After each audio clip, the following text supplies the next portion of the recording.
1. 1. You will hear 3 conversations. The first and the third between 2 students, and the second between a student and a clerk.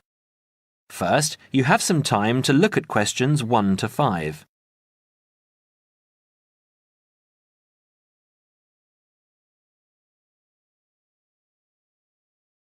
Now we shall begin. You should answer the questions as you listen, because you will not hear the recording a second time. Listen carefully and answer questions 1 to 5. Hi, it's Mike, isn't it? Yes, and you're... Phoebe. Phoebe, right. Where are you headed? I'm looking for the main hall. So am I. Are you going there to register for next year? Yes, I was told to go to administrations and fill in an application form. That's what I'm about to do. I went to information and they told me it was at the end of this corridor. Then we have to turn left and immediately right. That should lead us to the exit, where opposite we should find the entrance to ground level main hall. It's a big old red building. From there we need to go to the first level and then follow the signs. Apparently it's the second office opposite the foyer. It would be pretty hard to miss. That sounds easy. It shouldn't be too hard to find. Well, since we're both heading in that direction, let's go together. Hopefully it won't take too long. I haven't had anything to eat and I'm starving. Me too. Well, how about I go to the canteen and get us something while you make your way to the main hall? I'm sure there's going to be quite a wait. There always is. I can meet you there. Sounds like a good plan. What do you want me to get you? How about a chicken and salad roll and a drink? Okay. What if they don't have a chicken and salad roll? Anything similar, like ham and salad, or just plain salad and cheese. Oh, and don't forget the drink. I feel so dehydrated. No problem. What type of drink? I don't know. How about a Coke? No, nothing like that. Something healthier. An orange juice? They're usually full of sugar unless you get it freshly squeezed. Water? Yes, that's perfect. Here, take 2 pounds. That should cover it. If it's more, I'll give it to you when you get back. I only have a 20, and you know that they get cranky if you give them large notes. Okay. See you in 5 minutes. Before you hear the rest of the conversation, you have some time to look at questions 6 to 10.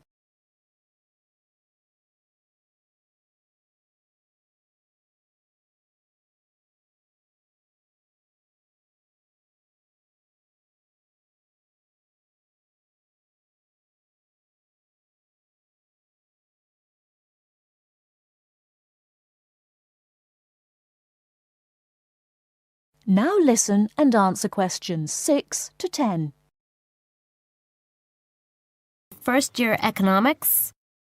I'll just have to fill out this form for our records. What's your name? Phoebe Payne. Can you spell that for me? Sure. P-H-O-E-B-E-P-A-Y-N-E.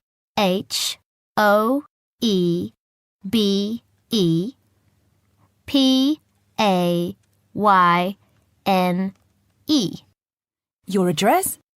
6 Wainwright Avenue. That's W-A-I-N-R-I-G-H-T,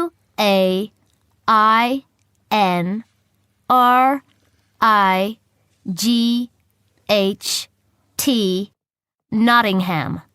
Nottingham. And your phone number? It's not connected yet. I've just moved in. OK. When you get your phone connected, contact us. I'll just make a note that your phone number is to be advised. I'll do that. What course were you doing? Law? No. Economics. First year. First year economics. Yes, that's right. OK. Take this card across to the economics department and get it stamped. And then you need to come back here to pay your fees. I've made an arrangement to pay in installments. Do you have any documentation verifying that? Yes, I have a statement from administration. OK, when you return, we'll have a look at it. Thank you very much. Here you are. It was quicker than I thought, but I have to get this card stamped and return here to organize my fees. That's good. It means that I won't have to wait long either. How did you get on? What with? Oh, the food. Well, there wasn't much left, so I got you a cheese and tomato sandwich and water. That's fine. Do I owe you any more? No, I need to give you back £3. But I only gave you 2. Oh, yeah. I thought you gave me a £5. OK, so we're square. So what do I have to do? Go to the desk and give your personal details. Then they'll give you a card that you need to take to your faculty. What's your major? Environmental science. Okay, so you'll have to take the card to the environmental science faculty and get the card stamped, return to administration in the main hall, and organize your fees. And that's it? Yes, that means you're registered. Then we receive a letter with the details of our course where we'll be informed to go to the notice board or online to find out when and where our lectures are. OK. Let's have this bite to eat first. That is the end of part 1. You now have half a minute to check your answers.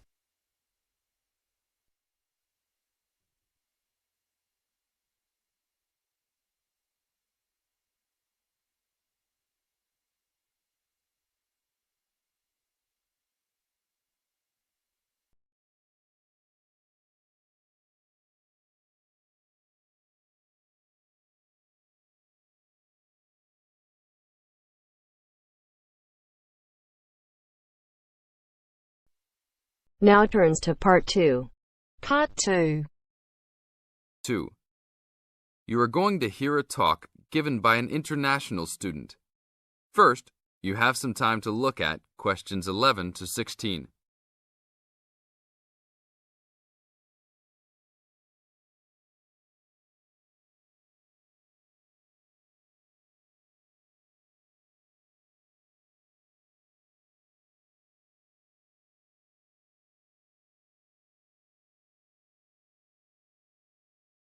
Now listen to the tape and answer the questions.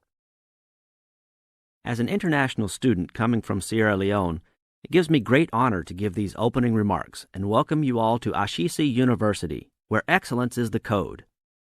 I believe I speak on behalf of my fellow colleagues when I say we feel that we are the most fortunate and privileged university students in Ghana. You may ask, what is the basis of such a conclusion? And I will simply say to you, in which other tertiary institution in Ghana do you find the same level of IT infrastructure and facilities available to students? Where also do you find such a low ratio of students to lecturers and computers? In which other educational institution do you find 55% of students on some sort of financial aid, who in addition enjoy services and benefits such as job placement after graduation, on-campus employment that pays above the minimum wage, a supply of textbooks, and access to online databases? Ladies and gentlemen, there is no other institution of higher education in Ghana today that matches the learning environment and the quality of instruction at Ashesi. I could continue listing reasons why we students feel this way, but I only have 5 minutes for this speech. Believe me, I could go on for hours. At Ashesi, everyone is considered a leader and is treated special. Ashesi equips us with the necessary determination, strength, and belief in ourselves to be able to achieve our goals. We are being taught to think outside the box and to question and challenge our assumptions about the world we live in. This, ladies and gentlemen, is one of the benefits of a liberal arts education, which seeks to broaden our intellectual capacity.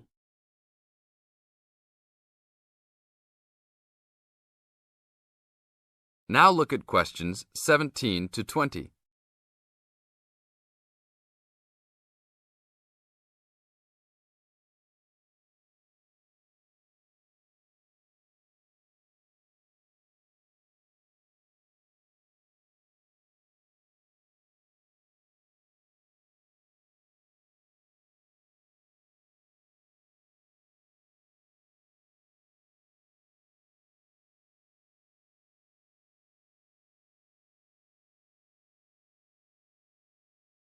As the talk continues, answer questions 17 to 20. At Ashisi, we are also exposed to real-life situations and learn how to deal with them through a practical and vigorous academic program, as well as various seminars in which prominent leaders in their professions are invited as guests to interact and share their knowledge and experiences. Some people, even some of you in this audience, may believe that tuition at Ashisi is too high, but I say to you that the students here are unanimous in saying it is worth it. Not because we all come from well-to-do families, but because when it comes to one's education, you need to aim at getting the best from the right place. One's education defines who you are and what your perception of life and society will become. Ashisi offers us a top-quality education which meets high international standards. This is due to the strong linkages the school has established with three of the very best schools in the United States, namely Swarthmore College, which is ranked as the best liberal arts school in the U.S., UC Berkeley, and the University of Washington. In addition, Ashisi has recruited an excellent faculty consisting of lecturers from various countries, including Ghana, the UK, and the United States.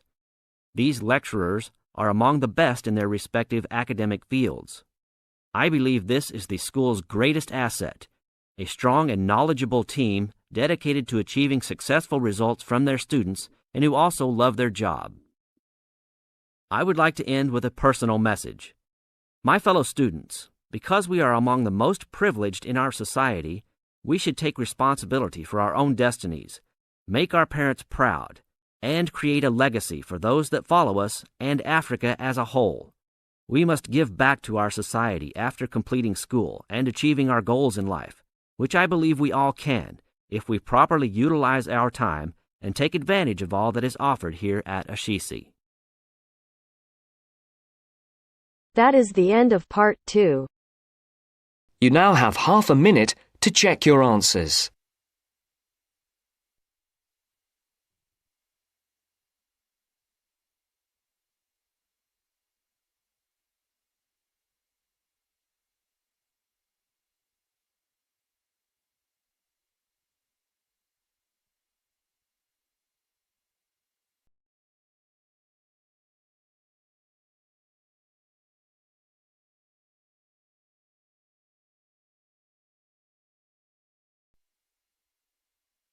Now turns to part 3. Part 3. You'll hear a discussion between two students and their teacher on a planned charity event. First, you have some time to look at questions 21 to 25.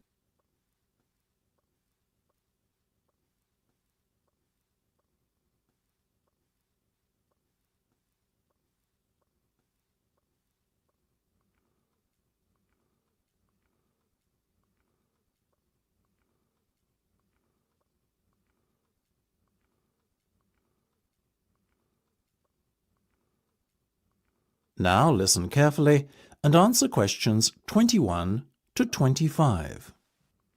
So, are you making any progress with your plans for our annual charity event? I guess first things first, have you decided what charity it will be in aid of this year? We're thinking about Help the Children Africa, sir. Well, that's Mark's idea, sir, but I myself prefer a local charity called the Meals on Wheels. I'd have to agree with Laura on this one, Mark. After all, we're supposed to be giving back to the local community, and although helping African children is a very worthy cause, it's a little outside our remit. That settles it, I guess. Moving on from the beneficiary question, have you made a decision on what type of event it will be? Yes, we plan on doing something a little different this year. We're calling the event Balloonathon. Basically, we're going to offer balloons for sale to all the students. Balloons? I don't see where you're going with this. Why would they want to buy a balloon? Well, here's the thing. We don't actually give them the balloon. Instead, we'll write their name on it along with the special phone number, and then we'll release all the balloons into the air. When they fall to the ground, if a person finds one and rings a special number, then both he and the student who've bought the balloon will win a gift voucher. That sounds like an excellent idea, guys. Well thought out. This balloonathon has a real novelty value attached to it, don't you think? Exactly what we said, sir. The only drawback is that the gas you put into the balloons is rather expensive. How much? About £20 per canister, and we'll need about 10. And how many balloons are you planning to blow up? Well, there are over 1,000 students in the school, so if even 1/3 of the students buy one, we'd need about 350 balloons. We've decided to order 500 so we don't run out. The good thing is we can return the canisters of gas if we don't use them, and the balloons aren't expensive, so there's no real risk of us spending a lot of money without getting a good return. You two have really thought this one out. I'm impressed. Before you hear the rest of the discussion, you have some time to look at questions 26 to 30.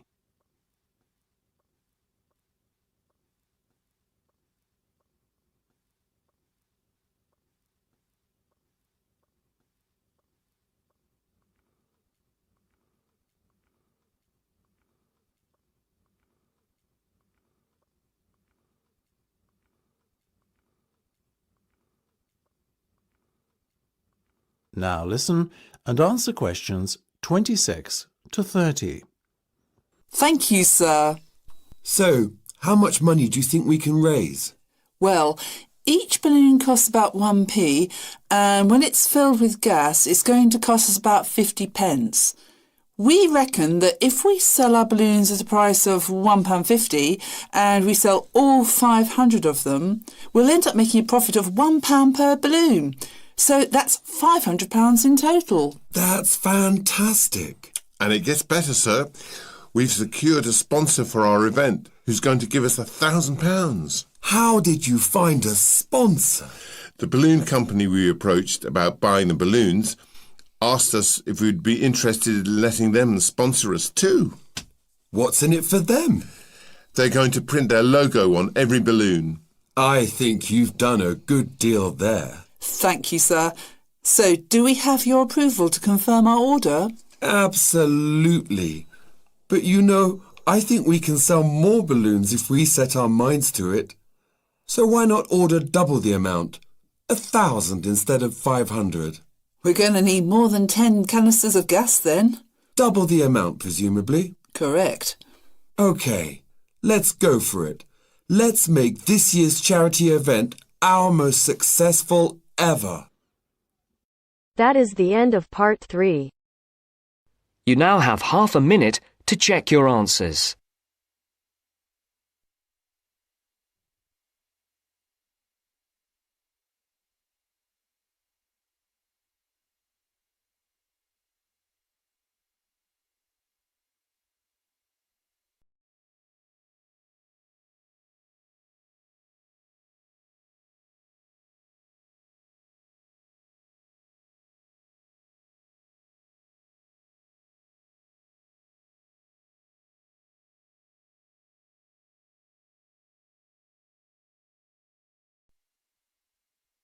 Now turns to part 4.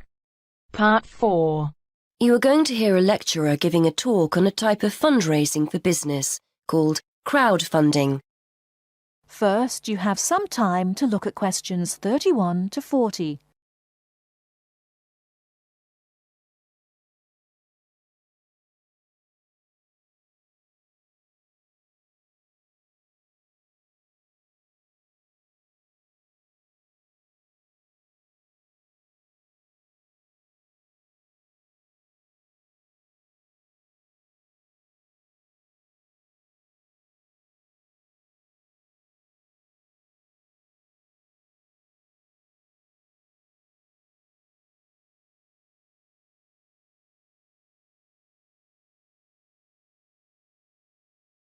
Now, listen carefully and answer questions 31 to 40.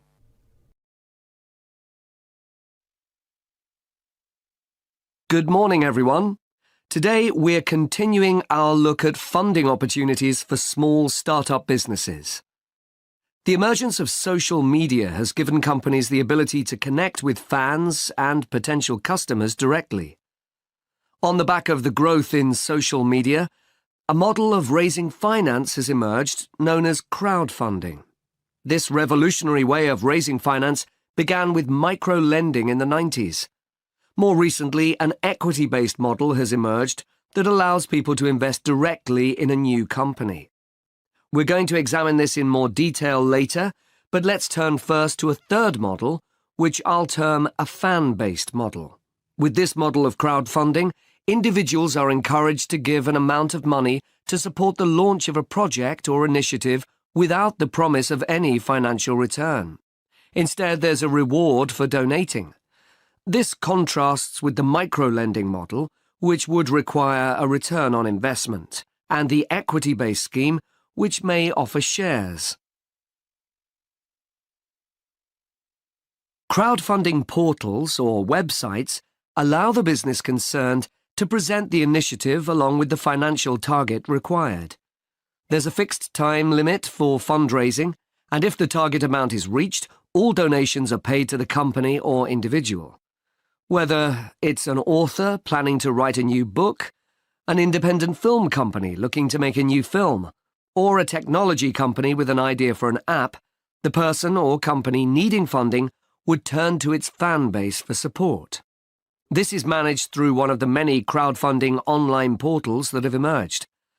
Of course, a fan or supporter of a particular initiative is likely to give money anyway.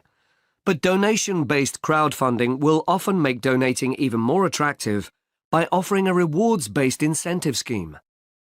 Let's take a film company, for example, that needs funding for a new film. For a small set donation, the donor might be offered a free ticket to the premiere or a DVD of the film. A larger set donation might be rewarded by the chance to attend a launch event when the film goes live. Those people who make bigger donations could even be offered the chance to meet the cast of the film, whilst the highest level donation could see the person's name mentioned in the film credits. For companies that already have a significant fan base, crowdfunding offers a fantastic opportunity to raise money quickly from a large number of people, each of whom donates just a small amount of money. Compare this to the time and effort that would be needed to sell your idea to investors or your bank manager, particularly in an age when raising finance can be difficult. The company may also have links with partner companies or organizations that run fundraising events. In this case, you can significantly increase participation by working with these organizations to promote your crowdfunding project.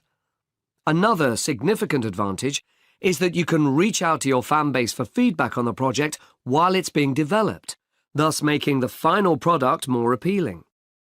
Crowdfunding enables you to raise awareness of the product at an early stage, thus increasing the potential for sales. With so many people behind you, it can also act as a great incentive to get the best possible product out on time and on budget. However, there are disadvantages to bear in mind. The model can be described as all or nothing. If you don't reach the monetary target required in the agreed time, all promises of donations are cancelled and no money is paid, leaving you back at square one. Should this happen, or still worse, you receive the funding but are unable to come up with the product, not only will your fans end up disappointed, but the portal will record the fact that you failed to reach your target, or that the initiative failed. Fulfilling all the pledges that you've made to people can also be very time-consuming. For example, remembering to send out copies of books or free cinema tickets can sometimes be forgotten in the excitement and frenzy of launching your product. People sometimes forget to factor in the cost of rewards when calculating profit margins. But these can be significant. And finally, if you have a small fan base, for example, you're a new company or have a small social media footprint, raising awareness of your initiative will be challenging. These drawbacks aside, donation-based crowdfunding is a wonderful opportunity for individuals or small startups to raise funds for that exciting new project whilst reaching out and connecting to the people who are most likely to support and promote your work for you. That is the end of part 4. You now have half a minute to check your answers.